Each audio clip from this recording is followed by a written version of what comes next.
Բարև ձեզ, Ամեկ Պլյուսի եթերում հարցազրույցն է եւ այսօր ես զրուցելու եմ 1992-93 թվականներին Հայաստանի վարչապետ Խոսրով Հարությունյանի հետ։ Բարև ձեզ, պարոն Հարությունյան, շնորհակալություն մեր տաղավար գալու համար։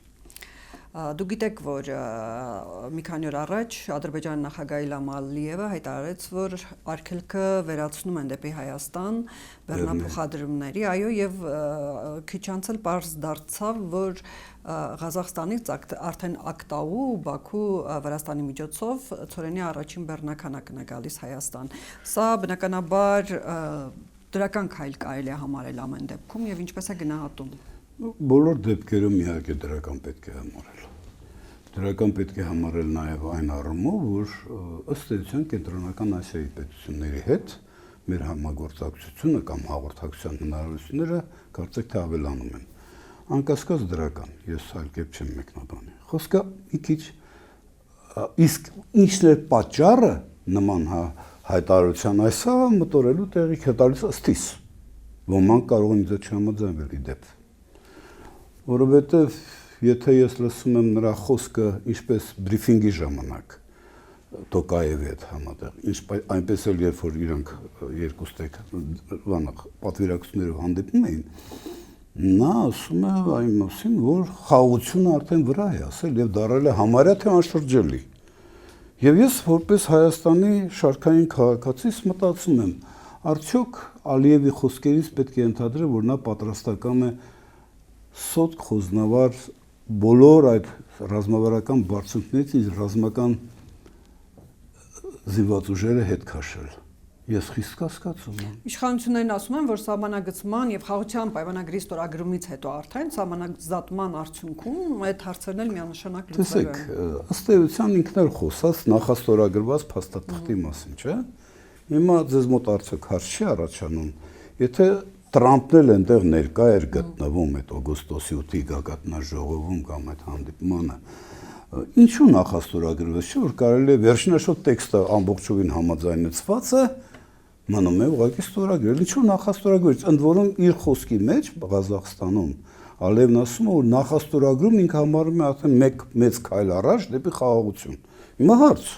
եթե ամբողջ տեքստը պայմանավորված է, համաձայնեցված է, ինչու է նախաստորագրում, այլ ոչ թե ստորագրում։ Այն էլ Տրամպի ներկայությամբ, որի մասնակցությունը Ալիևը շատ բարձր է գնահատում, եւ միգուցե արդարև։ Տեսեք, ես դա էլ չեմ ներշում, եւ միգուցե արդարև։ Տեսեք, ես ճիշտ ասած կարող եմ ձեզ մոտ ստեղծվի տպավորություն, որ ես ձվի մեջ մազ եմ փնտրում։ Չի բացառված, որ դուք այդպես մտածեք կամ ձեր լսարանում ոմանք այդպես մտածեն։ Ես կարծում եմ, որ Ալիևը բացարձակապես մտադիր չի խաղաղությունը անշրջելի դարձնել, գոնե այն Հայաստանի Հանրապետության այն տարածքային կոնֆիգուրացիա, որը մենք այս րոպեին տնօրինում տիրապետում ենք։ Ես խորապես համոզված եմ, որ եւ կարող եմ հիմնավորել դեպս խոսքերս, որ Ալիևի համար խաղաղությունը դա Հայաստանի հետ հարաբերություններում դա այն իրավիճակն է, երբ Հայաստանը որպես տարածաշրջանի աշխարհաքաղաքական դերակատար զրոյացված կլինի։ Այսա կլինի Ալիևի համար խաղաղություն։ Այսինքն այնտեղ ինչ որ մի րոպե միտքս ավարտեմ։ Այսինքն, քանի որ նա իր բոլոր նախկինում արված հայտարարություն, որում նաև օգոստոսի 8-ից հետո կատարված հայտարարություններ, օգոստոսի 8-ից հետո, ես առանձնապես եմ ընդգծում, հայտարարություններում ըստ էության տեղ չէր տալիս որևէ մեկին բանական, այսպես ողջամիտ դատողության տեր որևէ մեկին ենթադրել, որ նա իրոք ձգտում է խաղաղության, ապա նման հայտարարությունները եւ քայլերը կան հիմքեր ենթադրելու, որ Ալիևը հիմա նպաստում է Փաշինյանի վերարտադրության համար, վերարտադրության առաջիկա ընտրություններում, ընդ որում ավելին ասեմ, ապրենք կտեսնենք, ես կարծում եմ ընտրությունները լինեն արտահերթ, հերթական չեն լինելու, Ալիևն էլ, Փաշինյանն էլ շտապում են, որովհետև մենք իրանք էլ գիտեն, որ շատ իրադարձությունների զարգացումներ միայն իրենցով չի Պարոն պայմանավորված։ Հարությունյան, մենք գիտենք, որ Ալիևը ընդհանուր մինչև Գարնանը անընդհատ հայտարարում էր Ադրբեջանը, անընդհատ հայտարարում էին, որ Հայաստանը հայկական կողմը խախտել է հրադադարը եւ այլն, ու դա գրեթե ամենօրյա ռեժիմով, երբ որ նախկինում նման հայտարարություններ էր անում Ադրբեջանը, նրանց կողմից հարձակումը գրեթե միշտ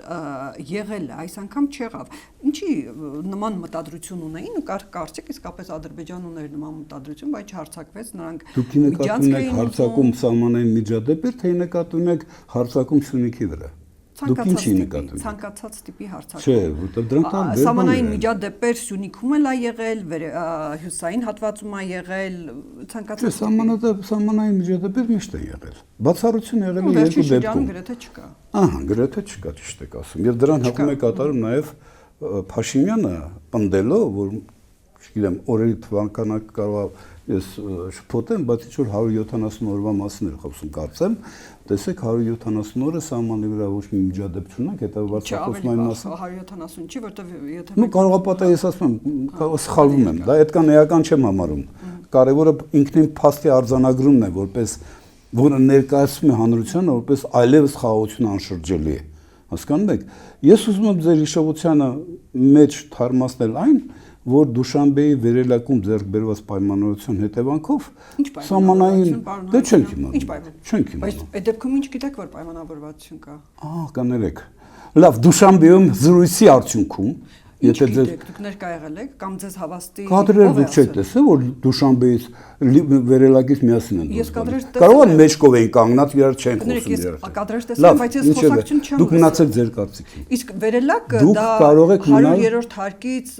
5-րդ հարկից չնելու ճանապարհ չի շատ ակնթարթային դուք մնացեք ձեր կարծիքին դուք ինձ ինչու եք հրավիրել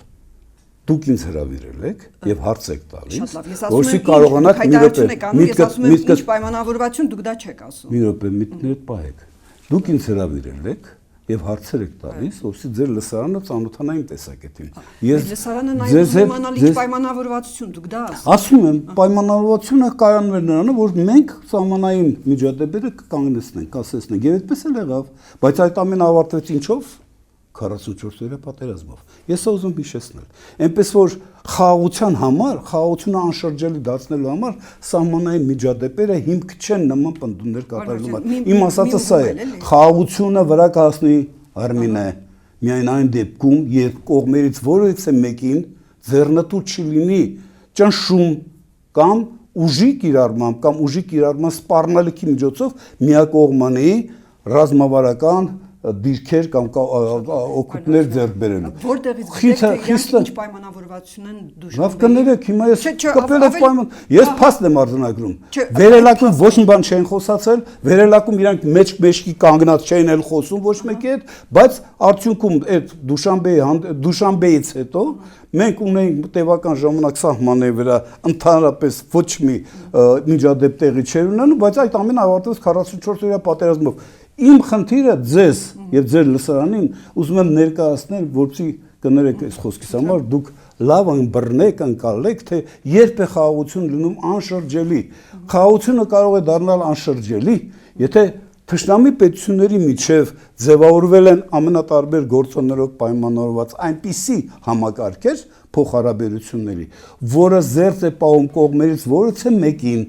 ուշադրություն դարձեք, որևէ մեկին ուժ կիրառելու կամ ուժի կիրառման սպառնալիք օգտագործելով միակողմանի օգուտներ կորզելու գայթակղությունից։ Այսինքն ասելկուզի խաղաղությունը կարող է դառնալ անշրջել միայն այն դեպքում, երբ կողմերից որևէ մեկի համար ռազմական ճանապարհով հաջողություններ արձանագրելը այդքան գայթակղիչ չի լինի, որտեղ կորուստները կարող են ավելի լինել, քան ինքը կանխատեսում էր։ Հետևաբար սահմանային միջադեպերի բացակայությունը դեռևս չի նշանակում, որ քո առավել ևս երբ որ մենք ունենք սոտ խոզնավար հատվածում, իսկ հիմա կարող ենք ասել նոյեմբերանից մինչև մեղրի այդ հատվածում բոլոր ռազմավարական բարձունքները գտնում են մեր ողերիմ հարևանի ռազմական վերահսկողության տակ։ Իմ ասացեք, խնդրեք, այս պայմաններում սահմանային միջադեպերի բացակայությունը կարելի է արձանագրել որպես ինստիտուցիոնալ կարգավորման հնարավորություն։ Ասեք, խնդրեմ։ Ասեք, թող ձեր լսարանը լսի ձեր կարծիքը։ Եթե դուք այդ կամ պնդում եք, որ ես իմ կարծիքն ասեմ։ Ես մենք ընդհանրապես Այո, լավ, հասկացանք։ Մենք հրավիրում ենք դուք համաձայնեցիք ինձ հետ։ Ոչ, ես համաձայն չեմ, մենք կարծիք հարցնող ենք, մենք կարծիք արտահայտող չենք, պարոն Հարությունյան, խնդիրը այստեղ է։ Կարծիք դուք պետք է ասեք, մենք հարցնենք։ Բայց դուք չեք թույլ տալիս երբեմն կարծիք հայտնել։ Այո, չէ, ես ուզում եի ուղղակի Հիմա բացատրեցի, հասկանալի դարձավ ձեզ։ Հիմա ձեզ հասկանալի դարձավ։ Իմ դիրքորոշումը։ Շատ շնորհակալ եմ։ Դուք շատ բարի եք։ Իսկ այդ ինչ ես հիմա չեմ հիշում ձեր ձևակերպում, այդ ինչ փոխադարձ օգուտներ, որ հետո պետքա վնասի վերածվեին, եթե հարձակում լիներ Ադրբեջանի կողմից, որոնք են դրանք, ասեն, որոնք կարող են լինել։ Ադրբեջանը 44 օրյա պատերազմից հետո ընկած ժամանակահատվածում այսօրվա հայաստանյան իշխանությունների գործողությունների անգործության արդյունքում կարողացավ մեր ռազմավարական բարձունքները վերցնել միտեղ ռազմական գործողություններ իրականացնելով, օրինակ ասենք թե 21 թվականի մայիսին կամ նոյեմբերին կամ 22 թվականի սեպտեմբերին ջերմուկի վերում։ Մյուս տեղ օրինակ ասենք թե քայլելով էին գալիս վերցնում, հիշում եք այդ դեպքերը։ Մենք տեսել ենք այդ կադրերը։ Այսինքն ըստ էության, քանի որ մեր ռազմական կամ ավելորդ քաղաքական ղեկավարությունը կարծում էր բարձր սարը, որ տարին 12 ամիս ձյունապատը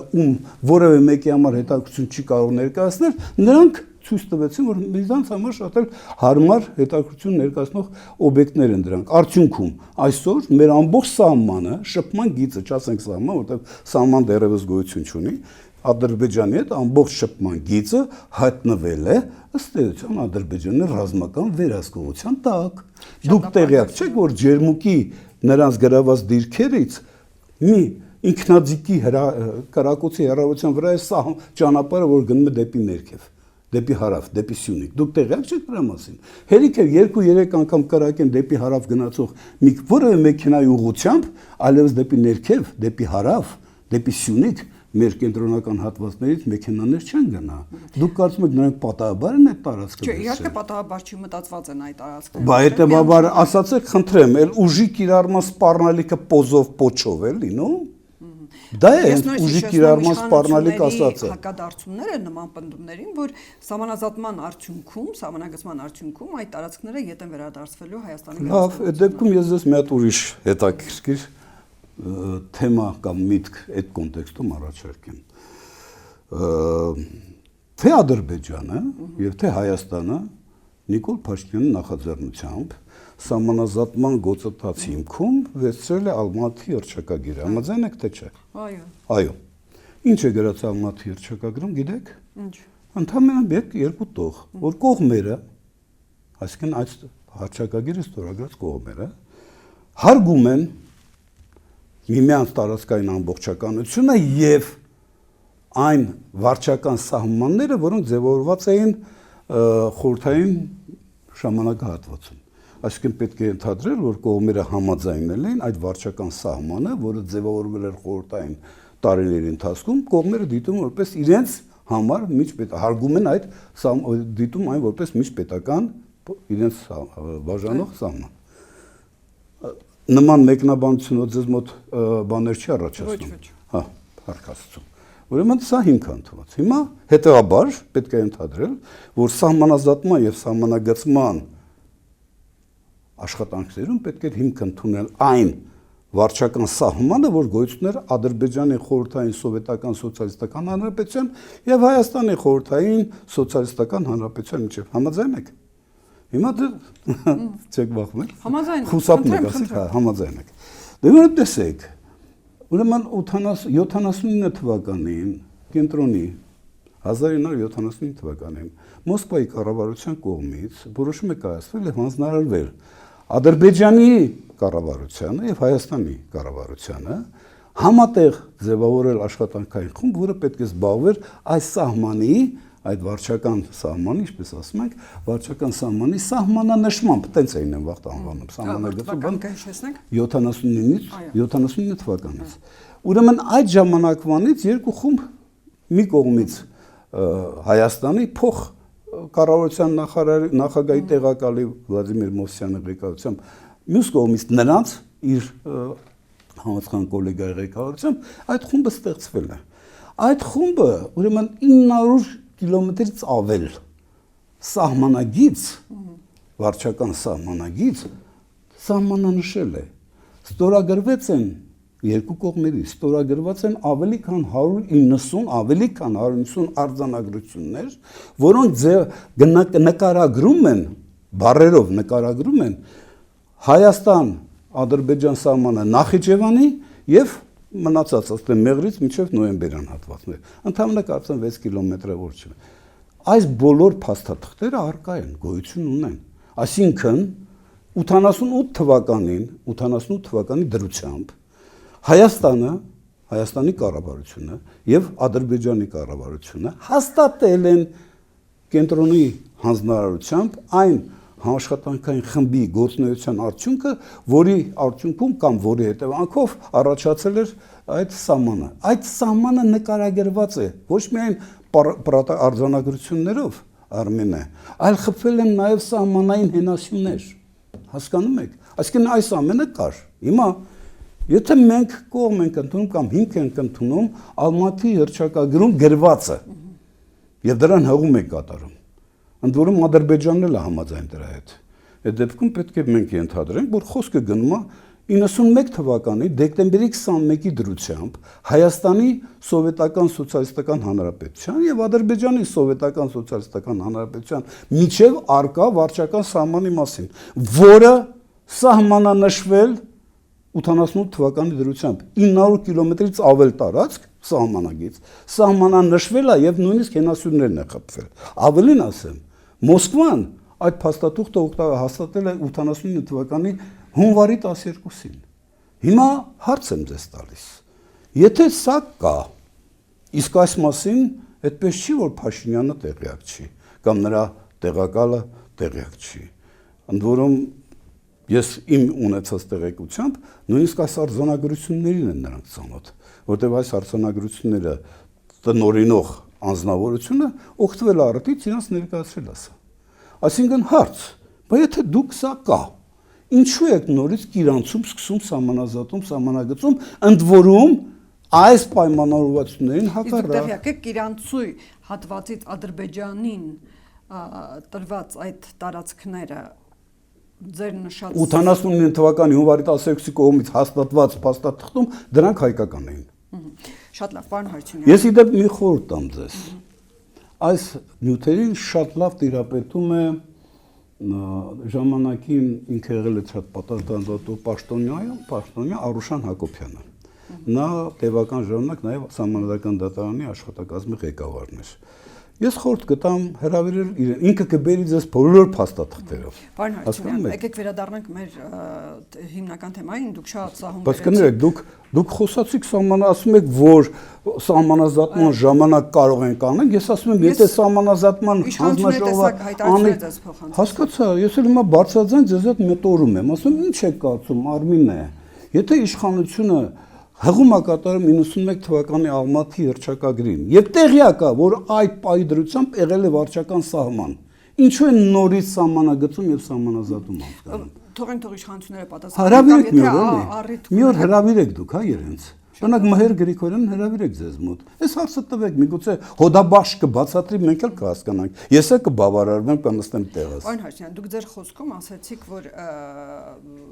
Ադրբեջանը չի հարձակվի, շատ կոպիտ եմ ես ասում, դուք այլ բառերով իհարկե ասացիք, եթե փոխադարձ շահեր լինեն, փոխադարձ հետաքրքրություն ներկայացնող ինչ-որ բաներ լինեն։ Իշխանությունները օրինակ ասում են այդ Թրամփի Ես ասացի Ադրբեջան, ընդհանրապես խաղաղության համար հիմքը դա պետք է լինի այնպիսի փոխհարաբերություններ կոմպլեքսով, հասկանում եք։ Դա նշանակում է ի վերջո Ադրբեջանի հարձակումը, որտեղ Հայաստանը չի հարձակվել, այս դեպքում մենք չենք Չէ, իհարկե, ես չեմ կարծում, թե Ադրբեջանը մտահոգված է, թե Հայաստանը երբևէ այսօրվա Հայաստանը երբևէ կհարձակվի։ Իդեպ ես մի բան ասեմ, ուզում եմ որ դուք սա էլ ձեր լսարանի համար եմ ասում, ձեզ համար չեմ ասում։ Տեսեք, եթե փորձեք օբյեկտիվ վերլուծենք տարածաշրջանային երկրների մոտեցումները, հա, խաղաղության հետ կապված, հարևանների հետ խաղաղ համագործակցության հետ կապված, ապա մենք ձեզ հետ միասին կարձանագրենք հետևյալ պարզ իրողությունը։ Եթե կա տարածաշրջանում մի ժողովուրդ կամ մի պետություն, որին խաղաղությունը օդ ու ջրի պես պետք է, դա Հայաստանն է։ Գիտեք ինչու։ Շատ պատճառներ կարող ենք վերել։ Չէ, մի շատ կարևոր պատճառ, որտեղ Հայաստանը միակ պետությունն է, որ ծով դեպի ելք չունի, բաց ծով ելք չունի, եւ մեր երկարաժամկետ հատվածում դինամիկ խաղաղ զարգացման հնարավորությունները միշտ պայմանավորված են լինելու մեր հարևանների քաղաքական կամեցողությամբ։ Ահա թե ինչու է մեզ պետք խաղաղություն, բայց խոսքը գնում է խաղաղություն արժանապատիվ խաղաղության մասին է խոսքը գնում, այսինքն երբ կողմերը, հարևանները եւ դուք պատրաստ եք միմյանց շահերը, հետաքրքրությունները հարգել եւ ճանաչել։ Հասկանում եք։ Շատ լավ, բայց այդ դեպքում իշխանությունները այս թրիպի ճանապարհը օգոստոսի 8-ի ստորագրումից հետո մի քանի անգամ հայտարարել են, որ այդ ճանապարհին զուգահեռ անցկացվելու են նաև գազամուղներ, ավտոճանապարհ եւ այլ խողովակաշարեր, մալուխներ միգուցե նաև։ Արդյոք սա ձեր նշած այդ հետաքրքրությունները չեն լինի Ադրբեջանի համար, որոնց դեպքում նա կզսպվի գոնե Սյունիքի ուղղությամբ իր նկարտումներից, այսինքն այսպիսով իսկապես խաղաղություն կհաստատվի, եթե դա լինեն, իսկ դա այսինքն ես ճիշտ եմ հասկանում ձեզ, որ դուք փորձում եք հիմա մեջ բերելով իշխանությունների խոսույթը հիմնավորել իշխանությունների խոսույթը, ես մեջբերում եմ իշխանությունների խոսույթը, ես ոչինչ չեմ։ Հասկացա, լավ։ Այսինքն ես ճիշտ հասկացա, որ իշխանությունները հիմա դուք ասում եք վերարտադրում եք նրանք, որ այդ հատվածը 40 քանի կիլոմետրանոց հատվածը Հայաստանի համար երաշխավորել է երկարաժամկետ հատվածում խաղաղ, անվտանգ, դինամիկ զարգացնելու լուրջ նախադրյալներ։ Հիմա եկեք նայենք, էլի։ Որպեսզի մենք խոսում ենք ապա շրջափակման մասին, դուք հիմա խոսում եք ապա շրջափակման մասին, չէ՞։ Այսինքն մենք ձեզ հետ միասին մտորում ենք բարձրաձայն առայն, որ արդյոք այն ինչի մասին հիմա իշխանությունը մեզ ներկայացնում է, արդյոք դա չի կարելի համարել ապա շրջափակում։ Ես ասում եմ ոչ, չի կարելի համարել եւ ասեմ ինչու։ Հիմա հիմնավորում եմ միտքս, որտեղ ըստ իս ապա շրջափակում ասելով պետք է հասկանալ երկու թշնամի պետությունները կապող տնտեսական ենթակառուցվածքների այնպիսի կոնֆիգուրացիա, որի պարագայում ոչ միայն նպաստավոր պայմաններ կստեղծվեն երկու պետությունների միջև փոխշահավետ, երկու ստեկ փոխշահավետ առևտրատնտեսական հարաբերությունների ձևավորման համար, որը շատ կարևոր է վստահության մթնոլորտ ձևավորելու, հետաբար կարճ ժամկետում խաղաղության հասնելու տեսակետից, ուրեմն ոչ միայն դա պետք է նպաստի այդ կոնֆիգուրացիան նպաստի երկու ստեկ փոխշահավետ տնտեսական փոխհարաբերությունների ձևավորման, ես նկատում առևտրատնտեսական, հա, այլ նաև պետք է լինի իր այնպիսին, որ կողմերից որևէ մեկին զերծ բայ էլի եմ կրկնում, ճնշում գործադրելով միակողմանի օգուտներ կորզել։ Հիմա ձեզ հարց եմ տալիս, դուք քարտեզը լավ ճանաչում եք հավանաբար, ենթադրում եմ։ Ձեր չափ չհաստատ։ Այնքան պարզ բան է, դժվար թե դուք իմ չափ չհասկանաք, այնտեղ հարցերում առանձնապես հասկանալ բաներ չկա։ Մեզ ասում են, իշխանությունը պնդում է, որ այդ թրիպը, իդեպ ես հիմա վերջին կհիշեցնեք, որ այդ անդրես ես դեմ եմ թրիպին, թե չէ, խնդրում եմ կհիշեցնեք, հա, ինձ որ հանդարտ բան չեմ։ Մեզ պնդում են, որ թրիպը նպաստելու է իմ ասած բանաձևի իրականացմանը։ Ես ասում եմ, տեսեք, եւ ասում են, գիտեք, այդ թրիպի միջոցով մենք ոչ միայն երասխից մեր բեռները կարան գնան հասնեն Ռուսաստան, այլև կիշնեն Պարսկաստան, Պարսից ծով, հələ չեմ անում ուր կգնան։ Լավ, ես ասում եմ, միգուցե եւ դուք ճիշտ եք։ Ես դեմ չեմ դրան, բայց եկեք մի հատ պարզ թվաբանություն անենք։ Ուրեմն երասխից, հա? Թվաբանությանը ծանոթ եք, դուք ուզում եք այլ երկաթուղի աշխատի։ Ոչ թե ես ուզում եմ, ես այն ինչ որ ես ասում եմ, это нужно ровно столько, сколько коровье седло։ Հասկանում եք, ես չեմ ուզում։ Դա է տրամաբանականը։ Ապա շրջափակման համար կողմերը պետք է որևէ միակողմանի օգուտ կորզելու հնարավորություն չունենան։ Տրիպը այդ հնարավորությունը չի տալիս։ Այդ հնարավորությունը տալիս է միայն եւ միայն մեր պարագայում Բաքու, Ղազախ, Իջևան, Դիլիջան, Վանաձոր եւ այլն։ Երևան, ոնց ուզում եք։ Սա է, ինչու՞։ Որովհետև նախ կողմերը հավասարարժեք են համարյա թե իրենց Բաքվից մինչև Ղազախ մոտավորապես 400 կիլոմետր է։ Ղազախից եթե Իջևանից հաշվենք, այնտեղ մի 2 կիլոմետր է։ Իջևանից մինչև Ախուրյան, Երևանով կամ մոտավորապես 300 կիլոմետր է։ Այսինքն տեսեք, կողմերը միշտ նախապատվությունը կտան տնտեսական համագործակցությանը, քանց բանը։ Հիմա այդ դեպքում այս պահին հնարավորություն Հա, մի րոպե։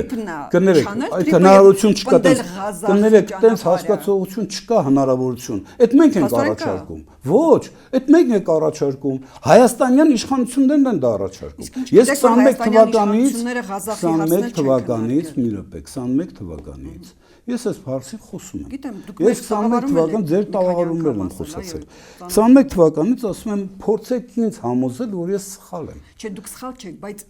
Եթե սխալ չեմ, ինչու չեն առաջարկում դա։ Իսկ ինչ գիտեք, որ չեն առաջարկել։ Որ առաջարկածել են, ես Շատ լավ, թեկուզ Դուշանբեի միջանցքում կայլ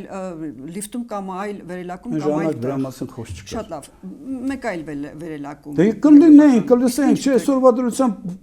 այս մարդիկ որտեղ ինչ որ մի ֆորումում, ինչ որ մի բան որ հայանպաստ իրենց կարծիքով առաջարկում են, իսկույն դնում են շրջանառության մեջ։ Փոխարենը ես լսել եմ, մի րոպե, փոխարենը ես լսել եմ։ Համաձայնություն չեն ունեցել, չեն բարձրաձայնում։ Փոխարենը ես լսել եմ Փաշինյանի հիմնավորում այն մասին, որ երկաթգծը քանդված է։ Երկաթգիծը քանդված սողանց կա, այդ թողնենք էդի, որ այդ գիծը, այդ սողանքը վերացնել են պահանջել է մոտավորապես 500 միլիարդ դրամ։ Հեքիաթներ են դրանք։ 5-ից 10 միլիոն դոլար լավագույն դեպքում, այն ասում լավագույն դեպքում, հասկանում եք։ Այսինքն, բայց արդյունքում մենք կունենայինք հստակ մի կարևոր հնարավորություն։ Մենք բացի ապաշրջափակում, այսինքն Ադրբեջանի հետ փոխշահավետ, երկուստեք փոխշահավետ եւ նպաստավոր առևտրատնտեսական հարաբերությունների ձևավորումից բացի, մենք կարող ենք հայտնվել նաեւ Չինաստանի 1 գոտի 1 ճանապարհ ծրագրի մեջ։ Սա շատ էական է։ Հիմա մի րոպե, խնդրեմ ուշադրություն։ Պարոն Հաշյան, թույլ տվեք մենախոսություն չստացվի, ես մի հարց։ Չէ, բայց ես պետք է ես խոսամ։ Ես հարց տալու ես մի հատ հարց եմ տվել ու դեռևս հարցի հնարավորություն չի եղել ինձ։ Տեսեք, դուք ասում եք 15 րոպե դուք եք ասել, ես ընդհանրապես փորձում եմ պատասխանել, չեք էլ թողնում, ասեք։ Ձեր հարցի շրջանակներում պատասխանի։ Տեսեք, միանշանակ համաձայն եմ, որ բացվեր եթե Ղազախի երկաթգիծը Հայաստանի համար շատ նպաստավոր կլիներ եւ ես գրեթե համոզված եմ, որ նույն կերպ մտածում են նաեւ իշխանությունները, այլ հարց որ դա հնարավորությունների հարց է։ Ինչ հնարավորությունների, ես լավ չեմ հասկանում։ Ես կարող եմ ասել, հաստատ 500 միլիարդի մասին բանկա ես տեղակ չեմ։ Միանշանակ ես համոզված եմ, իրականությունը չեմ կարող ասել, բայց համոզված եմ, որ Ադրբեջանը իրականություն չգիտեք ոնց եք համոզված։ Դե ես վերելակներից տեղեկություն չունեմ։ Դա ոնց եք համոզված։ Ես ունեմ դրա մասին։ Որ Ադրբեջանը չի համաձայնում Ղազախի ճանապարհը երկաթգիծը բացել։ Շատ բարի։ Համաձայն եք դրա հետ։ Շատ հնարավոր է չհամաձայնի։ Հա, ես գրեթե դեպքում Ադրբեջանը եթե մեր քայլերը Արմինե պետք է թույլ տվեք խնդրեմ, լավ ասեք։ Հիմա մեզ հաջողվել է, իշխանություններին հաջողվել է այդ Մեղրիով անցկացվող թրիպը հաջողել են դա ունենալ։ Գնալ ամեն դեպքում այդ ուղղությամբ կանգնեին ասեին ոչ նախ Ղազախը հետո Նորսը չանեին, չանեին դա։ Հասկացա։ Ուրեմն նախ մի բանաձև, մի ձևակերպում մեզ չի հաջողվել։ Մեզ պարտադրել են դա։ Այնպես որ հանգարց ինձ հակառակ բանում չփոխեք։ Ուրեմն ոչ Ղազախը թրիպ չեն հաջորդ հարցը լսեք։ Հաջորդ հարցը լսեք։ Դուք հարցին չեք պատասխանում։ Ես մա ձեր հարցին եմ պատասխանում։ Ինձ անընդհատ ասում են, գիտեք, ընդ որում դուք չեք միայն ասում։ Շատերն են ասում, որ գիտեք ինչ կա, պարոն Ալեքսյան, Ադրբեջանը կարող է չհամաձայնվեր։ Ասում եմ իհարկե դուք ճիշտ եք։ Բայց այդ դեպքում ասեք, խնդրեմ, եթե մենք պետք է գնանք այն ճանապարհով, ինչ Ադրբեջանին է ձեռնտու, այդ դեպքում ինչ ենք բանակցում։ Ինչու՞ ինձ կարող եք բացատրել։ Հայաստանյան իշխանությունները ադրբեջանական շահերն սպասարկելու, թե Հայաստանի։ Հետևաբար հարց։ Եթե ես գտնում եմ, ես հիմնավորում եմ, չէ, բանական բան եմ ասում, պարոն Ալիև, դուք համաձայն եք ապաշրջափակման հետ։ Դուք ընդունում եք ապաշրջափակում, ինքը չի կարող ասել ոչ, որտեվ այն երրակողմ հայտարարության 9-րդ կետի տակ նայել աստորագրել, չէ։ Ուրեմն համաձայն եք։ Իսկ ապաշրջափակում արդյունքները տեսանք։ Չէ, մի րոպե, երրակողմ թողնենք, մենք դրա մասին չենք խոսում, ապաշրջափակման մասին ենք խոսում։ Իսկ ապաշրջափակում ասելով ինչ պետք է հասկանանք։ Հասկանանք, որ դուք ուզենաք sense ոնց ուզենաք, երբ ուզենաք 42 կիլոմետր մեզ կոպեկներ գցելով գնաք գաք, հա? Թե մենք էլ պետք է այդ ապաշրջափակման արդյունքում շահենք, օրինակ, մեր աշխարհագրական դիրքը վերածենք աշխարհաքաղաքական կապիտալի։ Իհարկե կուզենանք։ Հա, հիմա ինչ Ալիևը դասի, չէ, ես դեմ եմ։ Ես ուզում եմ որ դուք միշտ մնաք վատ վիճակում, միշտ շրջափակված։ Լս հետո մենք էլ ասենք բա լավ, դե եթե չես համաձայնում ուզած պետք է համաձայնենք քեզ հետ, հա։ Սա է ձևը։ Սրա համար են այս իշխանությունների ժողովուրդը ընտրել 21 թվականին, ոնց որ իրանք են ասում, մենք իշխանության մանդատ, ժողովրդի մանդատ ունենք։ Մենք թրիպնել չենք ուզում։ Ոչ, սխալ եք ասում։ Ոչ սխալ եք ասում։ Ես դրա համար ասում, ինձ հիշեցրեք վերջում ասեմ տրիպի մասին իմ մտածումը։ Ուրեմն խոսքը չի գնում արդյոք Սյունիքով երբևէ ուշադրություն դարձեք, երբևէ հաղորդակցության հնարավորություններ տալ Ադրբեջանին թե ոչ։ Դրա մասին չի խոսքը գնում։ Ես ասում եմ օրինակ, նախ եւ առաջ առաջնորդվելով համապաշրջափակման հայեցակարգային մոտեցումներով նախ առաջ պետք է սկսել բանակցությունները Բաքու, Ղազախ, Իջևան, Դիլիջան եւ այլն։ Այդ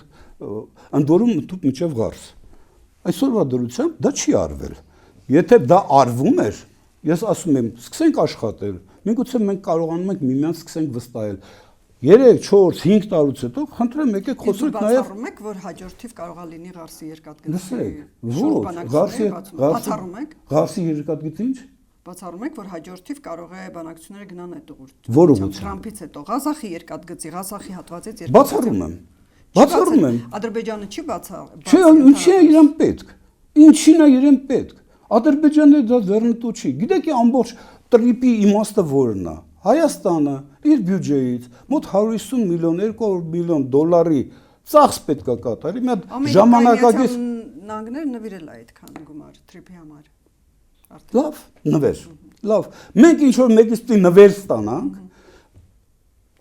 ու կառուցենք մոտարապես մի ժամանակակից լոգիստիկ պահանջներին բավարարող երկաթգիծ որսի Ադրբեջանը հարմարավետ Նախիջևանով Շարուրից Իգդիրով մտնի Ղարս։ Սա է ապաշրջապակման ամբողջ իմաստը։ Կարծում եք միայն այդ Ադրբեջանը։ Ես ասում եմ դեպքում ուրիշ օրինակ եմ բերում։ Լավ, ինձ մի հավատացիք։ Ինձ գործ չունի։ Ես կարող եմ լինել սուբյեկտիվ։ Մենակ Ադրբեջանը երթևեկելու այդտեղով։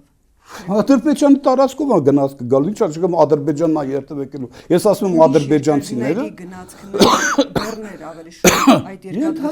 ենթադրենք, բայց ամբողջ իմաստը կայանում է Ադրբեջանով հարմարավետ Թուրքիայի միանալ։ Էսա տրիպ ասածը։ Հիմա ես չեմ միտքս լսում, դուք ինձ կարող եք չհավատալ, ու պետք է չի որ դուք հավատաք։ Ես ձեր լսարանն էլ թող չհավատա։ Բայց կան օբյեկտիվ, օրինակ Forbes ամսագիրը, Forbes-ը Կարծեմ հուլիսի 18-ի համարում։ Մի հատ վերլուծություն արել, կարող եք կարդալ այդ վերլուծությունը։ Ասում է ինչա տալի կողմերին այդ ինքը տրիպը ժամանակ չկար, որտեղ դա օգոստոսի 8-ին էր տրիպը մեջտեղ եկավ, ինչա տալի Զանգեզուրի միջանց կոչեցելը։ Ասում է Թուրքիայի արտահանման ծավալները կարողությունը ավելանալու է 310%-ով։ 160 միլիարդից կդառնա 510 միլիարդ, 500 միլիարդ։ Սա Forbes-ի պնդումն է։ Ադրբեջանի համախառն ներքին արդյունքը տարեկան կավելանա 2%-ով։ Միջինասիական երկրների արտահանման ծավալները մոտավորապես 100 միլիարդի շրջանակներում կավելանան։ Ով կտուժի։ Ռուսաստանը նրա տրանզիտ կարողությունները կնվազեն 20%-ով, Իրանը նրանց տրանզիտ կարողությունները կնվազեն։ Ինձ դա քիչ է այդ։ Մի րոպե, մի դատեք ինձ։ Լսեք, մի ընդհատեք ինձ։ Ես այն մարդը չեմ, որ միշտ առաջնորդվել եմ ուրիշների շահերով։ Մի ընդհատեք ինձ։ Ես ընդհանրապես փաստն եմ արձանագրում։ Այսինքն Իրանն ու բանը տուժել են, բայց դա իրանց խնդիրն է։ Իսկ ինչ է շահում Հայաստանը։ Ահա, խնդրեմ։ Ասում եմ, իսկ Հայաստանը Եվրոմիությունը կխոստանա 2.5 միլիարդ իր խաղաղության ֆոնդից գումարներ։ Նրանք նավթ ստանում են գետնի վրա շոշափելի իսկ մենք Եվրոմիությունը մեկը լի Եվրոմիությանը փող տա այսօր հիմա հաջորդը օգոստոսի 8-ին ամեն մեկը ոնց որ ասում են նաղդով ինչ ստացավ Ադրբեջանը ստացավ 907 բանաձևի վերացում եւ Մինսկի խմբի վերացում փաստա չէ սա Գիտեք ձեզ հակադարձում այո թե ոչ այո Ադրբեջանի 907 բանաձև առանց հետել բազմաթիվ անգամ խախտվել էր Լսեք, Ամերիկան բազմաթիվ 907 բանաձևը Ադրբեջանն անհանգստացնում էր։ Այո թե ոչ։ Անհանգստացնում էր։ Ապրես։ Ուրեմն խախտվել է, չէր խախտվել, դա Ադրբեջանի խանգարում էր։ Հիմա ես ասում եմ, ինքը ազատվեց դրանից։ Ես սխալ եմ պնդում։ Իմ պնդումը իրականության հետ կապ չունի, ճիշտ եմ ասում, չէ՞։ Ուրեմն Ադրբեջանը, չգիտեմ ով էր խախտում, ով չէր խախտում, չնայած միշտ էլ օգտագործվել է, այնտեղ ուրիշ մեխանիզմ էր աշխատում, բայց հիմա դրա մասին չեմ ասում։ Ադրբեջանը դրանից ձերբազատվեց։ Ադրբեջանը ձերբազատվեց Մինսկի խմբից Հայաստանի աջակցությամբ, ինչու՞։ Որովհետև գիտեք, իշք քանի դեռ կա Մինսկի խումբ, ապա միշտ էլ հակամարտության կարգավորման խաղաղ բանակցային գործընթացը վերցնելու հավանականությունը պահպանվում է։ Մենք այդ նվեր տվեցինք Ադրբեջանին։ Հիմա ես հարց եմ տալիս, այս բանը մենք արել ենք Ադրբեջանի համար։ Մենք օգոստոս 7-ին այդ ամենը Տրամպի ներկայությամբ արեցինք Ադրբեջանի համար։ Ինչ է մեզ տվել Ադրբեջանը, ինչ հարցում համաձայնվել։ Ադրբեջանը հաղթող էր ի տարբերություն Հայաստանի։ Ուրեմն ուշադիր լսեք։ Իսկ Հայաստանը երբ որ հաղթել էր, նման վարկագիծ չդրսևորել, որ ամրապնդելու իր հաղթանակը։ Ինչու։ Ես չեմ, այ դուք պատասխանեք, դուք Հիմա կպատասխանեմ ձեզ, որովհետև կար մի շատ կարևոր ուշադիր լսեք։ Ես կպատասխանեմ դրան, որովհետև կար մի շատ կարևոր հանգամանք։ Հակամարտությունը կարող էր կարգավորված լինել եւ որոշումները կայացած կարգավորման վերաբերյալ կլինեին անշրջելի երկարաժամկետ հատվածում, եթե այդ որոշումները կայացվային խաղաղ բանակցային գործընթացի տում սեղանի շուրջ։ Ոչ թե ռազմական ճանապարհով։ Բայց հակառակը։ Որտեւ ռազմական, ոչ թե հիմա տեսեք, Ադրբեջանը մեզ ինչ ասում է, էլ ռևանշիստ, էլ օկուպացիոն ռեժիմ, ինչա ֆաշիստ եւ այլն, այն ժամանակ երբ որ ադրբեջանական իշխանությունների ռեժիմը ճիշտ ռասայական ֆաշիստական պետություն։ Նրանք են ռևանշիստները։ Նրանք ռազմական ճանապարհով փորձեցին մեր իշխանությունների թողտվությամբ, ձեռամբ փորձեցին ազատվել Արցախահայությունից եւ Արցախից, հիմա էլ ասում են մենք էլ օգնում ենք, որ ասենք Ադրբեջանում երբեք Արցախ-Հայաստան չի եղել, երբեք։ Եվ վերջի, չէ, այստեղ ցանկ ամենակարևոր հարցն է։ Կարծեք շրջապտույտի մեջ ենք։ Ես առաջ եմ գնում, այդ դուք եք շրջապտույտի մեջ, ես առաջ եմ գնում։ Հիմա բոլորին վերջերս Փաշինյանը, կարծում եմ դուք դրան էլ կանդրադառնայիք, խոսում էր երրորդ հանրապետության եւ չորրորդ հանրապետության մասին։ Եվ ինչ է ասում։ Երրորդ հանրապետության հիմքում ընկած է կոնֆլիկտը, բախումը։ Դուք եք այդ կարծիքին։ Ուրեմն ուշադիր դարձեք։ Երրորդ հանրապետության հիմքում ոչ թե ընկած էր կոնֆլիկտը բախումը, այլ ընկած էր Արցախայության ցեղասպանությունից զերծ մնալու օբյեկտիվ իրողությունը։ Ղարաբաղյան շարժման դրդապատճառը կարծում եք Ադրբեջանի Ղարաբաղը Հայաստանի միացնելն էր։ Ոչ։ Ղարաբաղյան շարժման դրդապատճառը իրական կանում էր ցեղասպանությունից զերծ մնալը։ Փրկվել ցեղասպանությունից։ Ինչու։ Այլ կա, որը ուշադիր լսեք։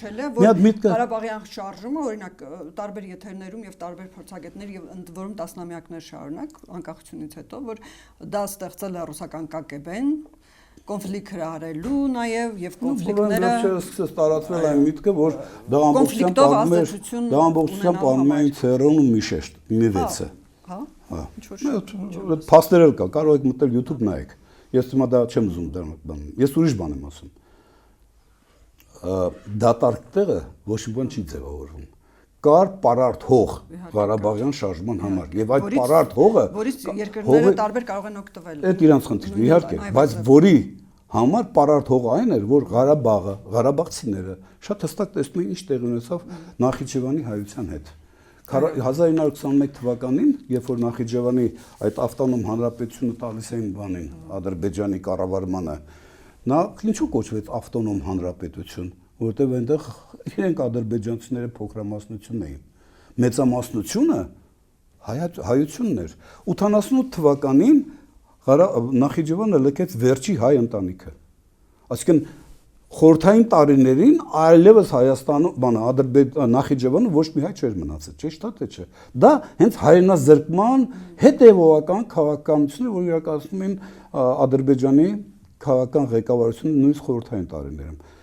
Ղարաբաղյան շարժման ամբողջ իմաստը կան մեր սրանում։ Նրանք ընդվզեցին ստեղծված իրավիճակում դրա դեմ, հասկանում ես, կարծելով թե այդ պերեստրոյկան գլասնեսի ինչ որ արդյունք կտա։ Իսկ ինչ եղավ 8 օր հետո ցեղասպանության իրական ակտ տեղ ունեցավ Սումգայիթում։ Այսինքն այն որ տեղ ունեցավ սեպտեմբերի 20, սեպտեմբերի 19-ին 23 թվականի, այդ ամենը տեղի կունենար դեռևս 90-91 թվականին, եթե Հայաստանը չկանգներ Ղարաբաղի թիկունքին։ Եվ եթե կուզեք դեկտեմբերի 1-ի որոշումը ոչ թե տարածքային հավակնությունների մասին է, դեկտեմբերի 1-ի որոշումը Արցախայությանը ցեղասպանությունից զրկելու, փրկելու կներեք, ցեղասպանությունից փրկելու մասին է։ Հետևաբար ասել, որ գիտեք, իսկ երրորդ հանրապետության հիմքում կանգնած էր կոնֆլիկտը, ոչ, երրորդ հանրապետության հիմքում կանգնած էր միջազգայինորեն ճանաչված մարդու իրավունքների ամբողջ համակարգը։ Պարոն Հարությունյան, նորից վերադառնալով մեր օրեր եւ նորից ձեր խոսքերից ելնելով փոխադարձ շահեր, փոխադարձ առևտուր եւ այլն նման ակնարկներ կար ձեր խոսքի սկզբում, դուք հնարավոր համարում եք Հայաստանի ու Ադրբեջանի միջև, հիմա տեսեք, բեռները պետքա գան, ի վերջո Վրաստանով դեռ ապաշրջափակում չկա, բայց միջև խաղաղության պայմանագրի ստորագրումը այդ մի քայլը տեղի է ունեցել։ Ամեն դեպքում հնարավոր համարում եք փոխադարձ շահեր, փոխադարձ առևտուր Հայաստանի եւ Ադրբեջանի, ոչ միայն բեռնափոխադրում Ղազախստանից։ Ես եթե այդ Հայաստանը Ադրբեջանի միացնող ենթակառուցվածքը գնացքների տեսքով, դա իմ ասած ուղին է, Բաքու, Ղազախ, Իջևան, Դիլիջան եւ այլն։ Սա է, ուրիշ ճանապարհ չկա։ Իդեպ ես ձեզ մի բան ասեմ, եթե մենք 32 կիլոմետր գիծ են կառուցում երկաթգիծ եւ Դիլիջանը միացնում ենք Վանաձորին, ապա Բաքվից ուշադրություն դարձեք միջև Ղարս դառնում է 600 կիլոմետր, դա 226 կիլոմետր ավելի կարճ է, քան Բաքու Թբիլիսի Ղարսը։ 226 եւ 260 կիլոմետր ավելի կարճ է, քան Բաքու Մեղրի Շարուր Նախիջևան, Իգդիր Ղարսը։ 260, այսինքն սա բոլոր պարամետրներով ավելի նպաստավոր է երկուստեք փոխշահավետ տնտեսական համագործակցություն ձևավորելու համար, ավելին սա դառնում է ձեռնտու նաև Չինաստանին, որտեղ չինական ծրագրի դուք դառնում եք չինական հզոր ծրագրի, չէ՞, կարևորագույն մեգա տնտեսական ծրագրի մաս, կարևորագույն օղակներից մեկը եւ ուստի Չինաստանը իր տնտեսական շահերից, իր ռազմավարական հետաքրքրությունից ելնելով ակամայից կամա թե ակամա դառնում է նաև ձեր անվտանգության երաշխավորը։ Սա շատ լուրջ հարցեր են։ Մեղրին բացարձակապես ոչ մեկի համար հետաքրքիր չի լինելու, հատկապես Չինաստանի համար։ Արևմուտքից հայտարարություններ կան, որ դա միջին միջանցքի մասն է լինելու, այդ Թրամփի ուղին։ Միջին միջանցքի, հիմա հարց եմ տալիս։ Հիմա տեսեք, միջին միջանցքի մաս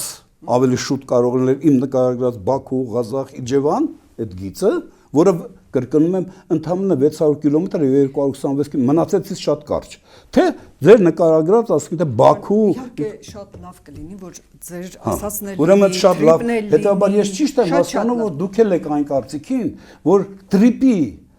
այսքան ջանք ու երամ պետք չէր թափել ապացուցելու ժողովրդին, որ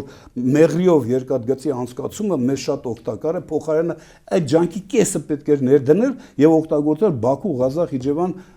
Դիլիջան եւ այլն այդ գիծը բացել։ Այս ուղղությամբ մեր իշխանությունները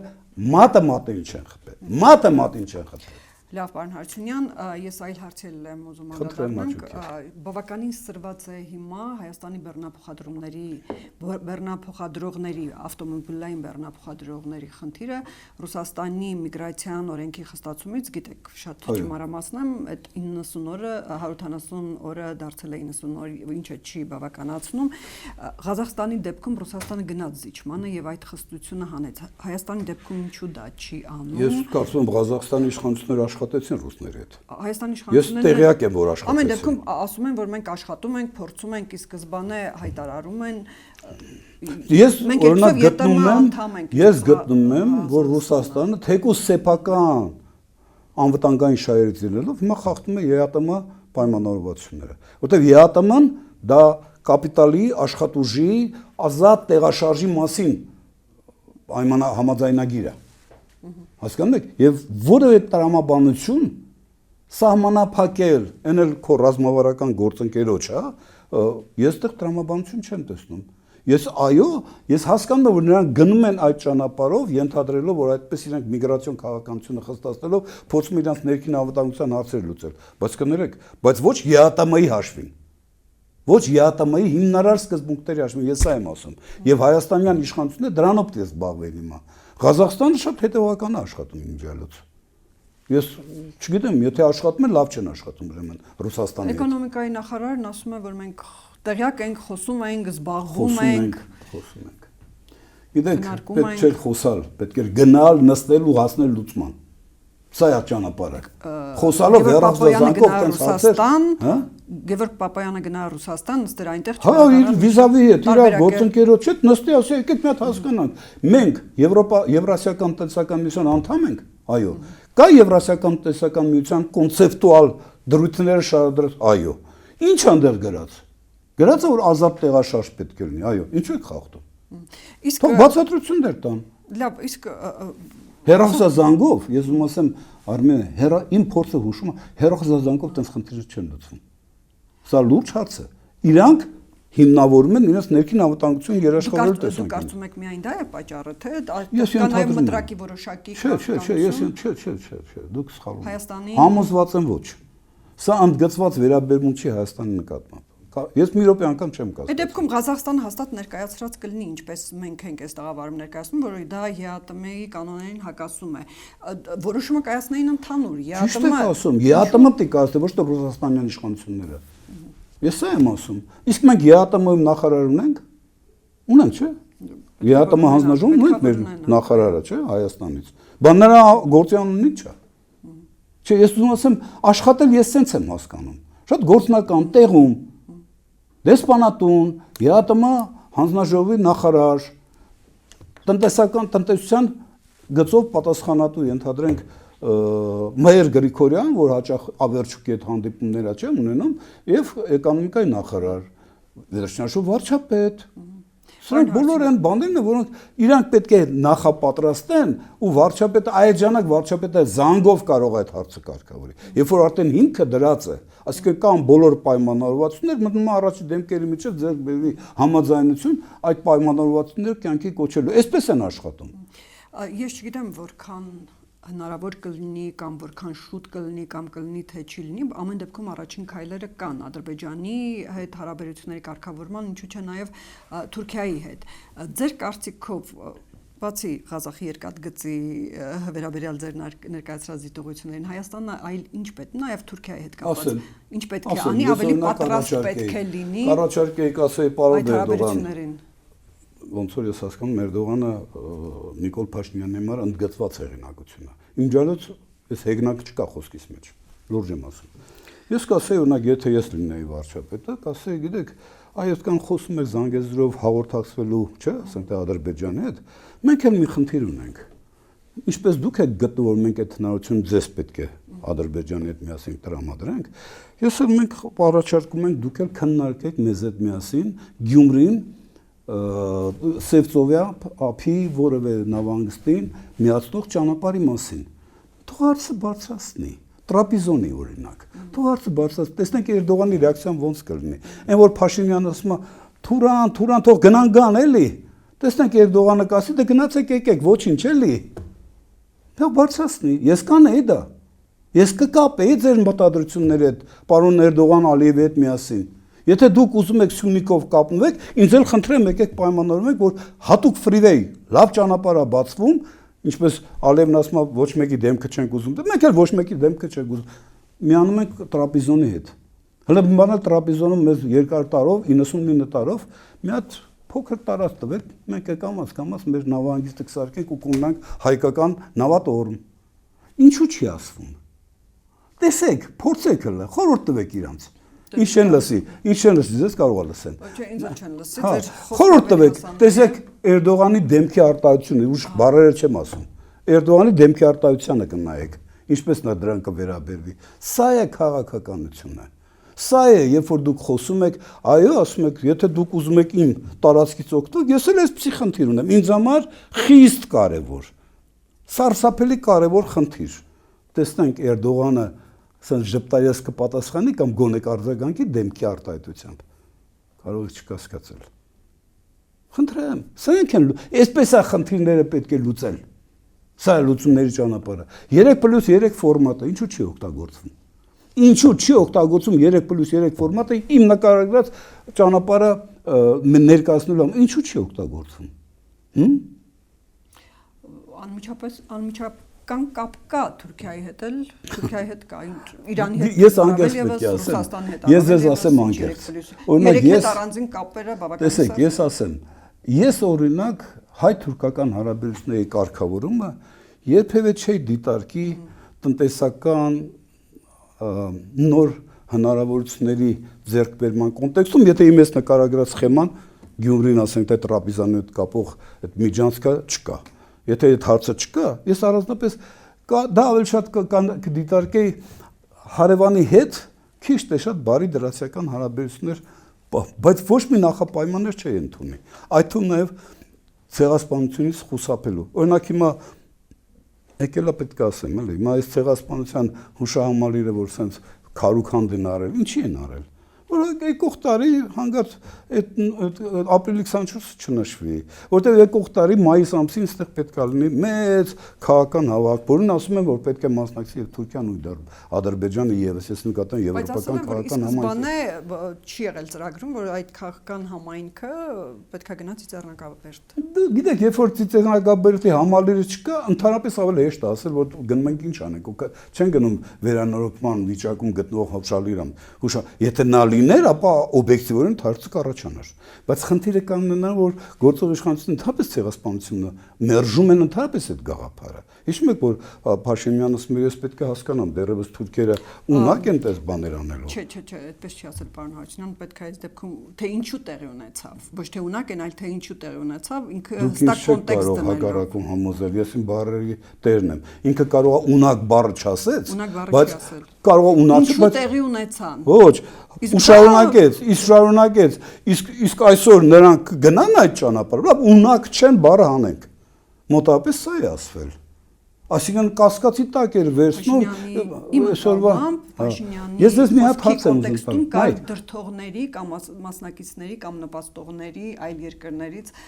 նման կարծիք դա կնհայտեր նրա բոլոր խոսքերից ում է մեզ բրթում դրան դրթում լսեք երբ որ ցեղասպանությունը շատ ու շատ երկրներ օգտագործում իրանց ու Թուրքիայի հետ հարաբերությունների հարցերում ես չեմ մերժում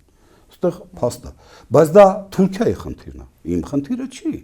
ես ասում եմ ցեղասպանության ձեր կողմից ցեղասպանության Թուրքիայի կողմից ցեղասպանության ճանաչումը ինձ երաշխիք է տալիս որ երբևէ այն չի կրկնվի խոսքը սրա մասին է ինձ երաշխիքներ են պետք իսկ այդ երաշխիքը հնարավոր է երբ որ դուք ասում եք այո եղել այդ բանը ընդունենք ու մի հատ ներողություն եք խնդրում վերջ ես սա եմ ասում հիմա եթե ցեղասպանության թեզը նույնիսկ Իսրայելը փորձեց օգտագործել, չէ՞, բոլորին վերջերս։ Դա մեր խնդիրը չի, դա Թուրքիայի խնդիրն է։ Ինչու ես պետք է Թուրքիայի մասին մտահոգվեմ։ Թուրքիան իմ հարցերով մտահոգվում է երբևէ։ Եվ վերջի թեզը Թուրքիան այն պետությունն է, Արմենը, որ իր ռազմավարական կարևորության խնդիրները լուծելու համար ինքը չի խորշում հարևան պետությունների տարածք մտնել։ Նա մտավ Սիրիա, մոտավորապես 30 կիլոմետրանոց պահեց հիմնավորեց թե ինչու, ել չեմ ասում Հյուսային Կիպրոսը, նույնիսկ հասավ Լիբիա, չէ՞։ Այո։ Հիմա ձեր կարծիքով ի՞նչն է խանգարում, որ այդքան խոսում են բանի մասին չեն ասում, Զանգեզուրի մասին, երբ նույնիսկ քարտեզներ էին, հիշում ես հրապարակում էին Զանգեզուրի լրի մի գույնով մինչև Ալթայ չեմ անում։ Ի՞նչն է խանգարում, որ թուրքերը ռազմական ճնշման փորձեր չեն կատարում, ի՞նչն է խանգարում։ Բարի են մեր նկատմամբ, խուսափում են մեզ այդ արճակատվելուց ռազմական, թե ուրիշ գործոն կա։ Ռուսներն են պահում։ Այո։ Գիտեք, Ռուսաստանի քաղաքականությունը, ես ուզում եմ որ դուք նայեք, Ռուսաստանի քաղաքականությունը, Ռուսաստանի քաղաքականությունը հարավային Կովկասի ուղղությամբ, մասնավորապես Հայաստան, ես քննադատում եմ ամենակոշտ ձևերով։ Ռուսաստանը իրեն ռազմավարական գործընկերոջ պես չի պահել։ Վերջ պարոն Հարությունյան։ Չէ, վերջ չի, բայց միտքը շարունակի, բայց եւ այս ամբողջ իրավիճակը հենց դրա բայց կներեք, ոչ, դուք ընդհանրապես հետևանքներից եք խոսում։ Ուշադիր դրսեք։ Բայց նույնիսկ այս պարագայում, երբ որ ակներով Ռուսաստանի ռազմաքաղաքական ազդեցությունը տարածաշրջանում էապես նվազել է, նույնիսկ այդ պարագայում Թուրքիան չի կարող նրա հետաքրքրությունից այդ աստիճանի հաշվի չնստել, այսինքն ռուսական բազայի ներկայությունը Հայաստանում ֆորմալ, նոմինալ։ Ես խորապես համոզված եմ, ես համոզված եմ այստեղ։ Խանգարում է թուրքերին եւ ադրբեջանցիներին եւս ինչ որ կոշտ քայլեր կատարելուն։ Բայց նորից խնդիրը մնում է մեկը։ Շատ կարևոր բան եմ ասում, իմ պատկերացմամբ։ Հայաստանյան բոլոր ժամանակի իշխանությունների խնդիրը պետք է լինի իր հարևանների հետ փորձել այնպիսի հարաբերություններ ձևավորել, որոնք լինեն մի կողմից հիմնված միմյանց փոխադարձ շահերին, օբյեկտիվ շահերին հարգելու, ճանաչելու իման վրա, հա, եւ լինեն արժանապատիվ, փոխադարձ փոխ վստահելի համակարգերի ձևավորելու ճանապարհով։ Ես ուրիշ դեպք, ուրիշ միջոց, ուրիշ եղանակ, սա դժվար է, հեշտ չի, բայց ուրիշ ճանապարհ մենք չունենք։ Մենք դատապարտված ենք մեր հարևանների հետ, մեր հարաբերությունները տեղափոխել այնպիսի մի հարթություն, որ մեր աշխարհաքաղաքական կարևորության հետ նրանք հաշվի նստեն։ Իսկ դա հնարավոր է մենակ մի դեպքում, երբ որ կրկնեցի, դու ունես համացան ենթակառուցվածքների հնարավորություն, երկրորդը դու ունես միջազգային ասպարեզում գործընկերներ, որոնք քո անվտանգությամբ նույնպես շահագրգռված են, որը բխում է իրենց դրա համար պետք է աշխատել այդ ուղղությամբ։ Չենք ունեցել, ունենանք։ Որոնք պետք է աշխատել այդ ուղղությամբ։ Ասեմ, ես օրինակ մասամբ կհամաձայնեմ ձեզ հետ այն առումով, որ այն ընկալումը, թե բոլոր դեպքերում Ռուսաստանը մեր կողքին է եւ մի օգուց, մի ուժային կենտրոնից այսպես երաշխավորված աջակցություն ստանալու քաղաքականություն ես կարծում եմ արդեն ապացուցեց, որ դա սնանկ էր։ Մենք իրանք ունենք մենակ մի կենտրոնի հետ, մենք բոլորի հետ պետք է համագործակցենք, բայց բնական է ամեն մեկը պետք է ունենա մի միտք էլ պետք է ես ասեմ, որովհետեւ դա շատ կարեւոր եմ համարում։ Ես խորհուրդ կտամ նաեւ ձեր եթե հրավիրեք Սաշա Ասատրյանին։ Դա շատ հետաքրքիր անձնավորություն է, ինտելեկտուալ, բավականին վերլուծական կարողություններ, անձնական անհատական կարողություններով, որովհետև վերջերս ինքը իմ Facebook-յան գործընկերներից է, որովհետև վերջերս մի շատ հետաքրքիր միտք էր շարադրել, ծանոթացել էր ամերիկյան վերլուծաբաններից մեկի գործին, որը պատասխանում էր մի հարցի. արդյոք միջազգային գլոբալ համակարգում ինչ որ հեղինակությունների կամ ազդեցությունների իերարխիա գոյություն ունի թե չէ, ինչ որ Ասում այո, գոյություն։ Առաջ տեղում բանը սպասում է դրանք շեյխերն են, միապետերը, բոլոր նրանք, ովքեր մեծ հարստություն ունեն։ Երկրորդ տեղում Վատիկանն է իր ազդեցությամբ։ Բայց կարևորը երրորդն է։ Երրորդ տեղում գլոբալ ազդեցության առումով, կարողությունների առումով հրեական եւ հայկական սփյուռքն է։ Թուրքիան կառույցները։ Դուք կարծում եք պատահաբար էր, որ բանի ինչ են ասում, Շուշիի դեկլարացիայի մեջ առաջին անգամ ադրբեջանցիները թուրքերը խոսեցին իրենց սփյուռքը ձևավորելու մասին։ Դուք կարծում եք պատահաբար է, որ անընդհատ իրանք տրտանջում են հայոց սփյուռքից։ Իսկ մենք ինչ ենք անում։ Կտրում ենք մեր կապերը սփյուռքի հետ։ Սիրելիս, սրանք խիղճ հարցեր են, ու երբ որ մենք ասում ենք պոտենցիալ աշխարհաքաղաքական նշանակություն, значимость, ապա այս ամենը կարևոր նշանակություն է։ Այս ամենը շատ էական է։ Շնորհակալություն, պարոն Հարությունյան։ Հիշեցնեմ, որ Ամեկ+-ի տաղավարում էր 1992-93 թվականներին Հայաստանի Հանրապետության վարչապետ Խոսրով Հարությունյանը։